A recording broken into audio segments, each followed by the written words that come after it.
ரிஷப வாகனம் சற்று வலது பக்கம் சரிந்திருக்கு. ஆனால் இன்று வரக்கூடிய ரிஷப வாகனம் எம்பெருமான் நேர்கோட்டிலே இருப்பார்.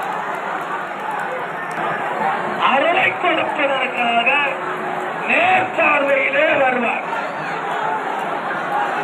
இந்த ரிஷப வாகனம் நேராக நந்திய பெருமான் அம்மையப்பருடைய வாகனமாகிய ரிஷப வாகனம் வலம் வர இருக்கு. கைலாய பிரகாரம்